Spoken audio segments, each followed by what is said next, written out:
दोस्तों हमारे पास यहाँ पे ये क्वेश्चन है, the minute hand of a wall clock is 18 centimetre long. एक वॉल क्लॉक है और उसकी जो मिनट हैंड है वो 18 सेंटीमीटर लॉन्ग है, ये उसकी मिनट हैंड है।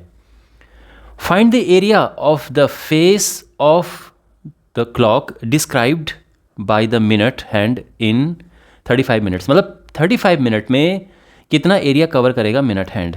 35 मिनट होगा कहाँ पे, ये यहाँ पे लगभग ये 35 है ना। हाँ, तो ये जो यहाँ से ये मिनट हैंड चला है तो कितना एरिया इसने कवर किया, ये क्वेश्चन है। आप समझ रहे हैं? तो यहाँ पे इतना एंगल मिनट हैंड चला, एरिया कौन सा कवर किया, ये वाला जो ये एरिया है।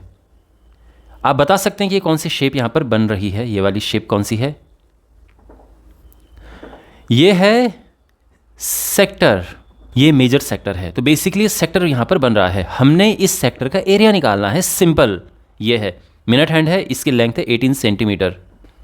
तो क्वेश्चन समझ आ गया? इसका जो ये शेडेड पोर्शन है इसका एरिया फाइंड करना है। दोस्तों यहाँ पे क्वेश्चन दो तरह से हो सकता है। तो पहले तो इस क्वेश्चन को मैं सेक्टर के फॉर्मूले से करूँगा, थोड़ा लॉन्ग तरीका है वो, और बाद में मैं इसको शॉर्ट तरीके से करूँगा। दोनों ही तरीके सही हैं और आपको दोनों समझने हैं।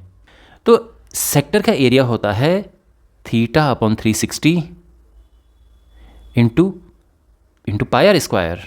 हमारे पास रेडियस तो है, पाई हम वैल्यू पुट कर देंगे, और थीटा हमें बस यहाँ पे पता करना है। अगर कहीं से ये एंगल पता चल जाए कि ये एंगल कितना है तो बस हमारा आंसर आ जाएगा।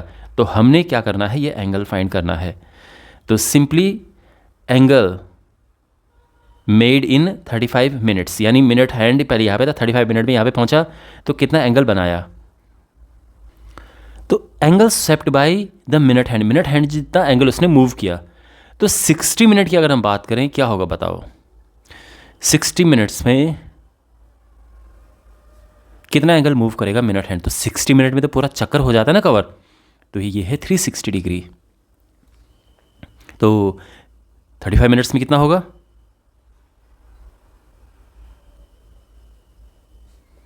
तो 35 मिनट्स के लिए क्या करेंगे, देखो 360 में डिवाइड करेंगे 60 का और मल्टीप्लाई कर देंगे 35 का। तो इतना एंगल, ये कितना गया 6 टाइम्स, और ये होगा 210 डिग्री।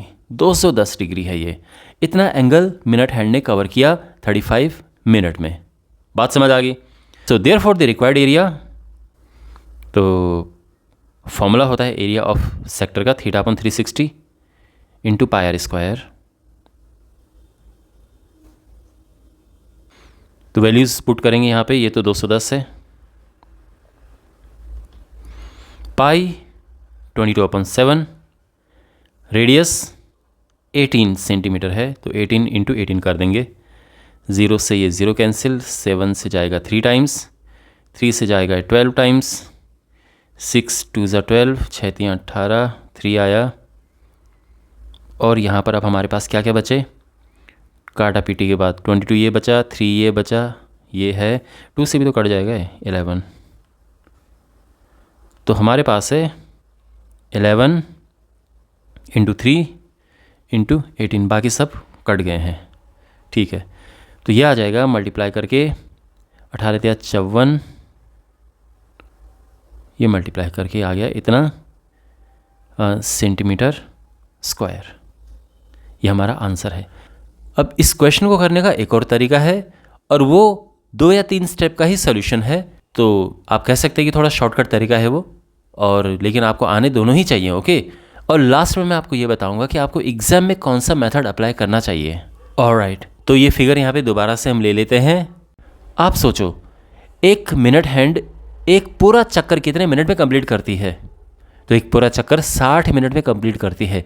यानी 60 मिनट में, 60 मिनट्स में पूरा का पूरा जो सर्कल है, पूरा एरिया कवर करता है मिनट हैंड, पूरा कंप्लीट सर्कल। क्लियर है? कंप्लीट सर्कल का एरिया यानी pi R square. So therefore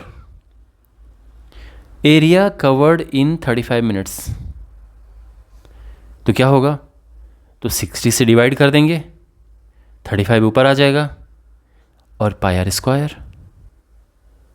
बस हमें वैल्यूज पुट करनी है, 35/60 22/7 18 इंटू 18 और ये आंसर सेम आएगा 594। ओके, अब आपके मन में क्वेश्चन होगा कि हमें एग्ज़ाम में कौन सा मेथड अप्लाई करना चाहिए। तो देखो, जैसे ये क्वेश्चन यहाँ पर 3 मार्क्स में है, 3 मार्क्स में पूछा गया है, तो आपको फर्स्ट वाला मेथड करना चाहिए। वो प्रॉपर डिटेल्ड मेथड है, कंप्लीट मेथड। लेकिन अगर 1 मार्क में पूछा जाए 1 नंबर में, तो आप इसे कर सकते हैं। क्लियर है?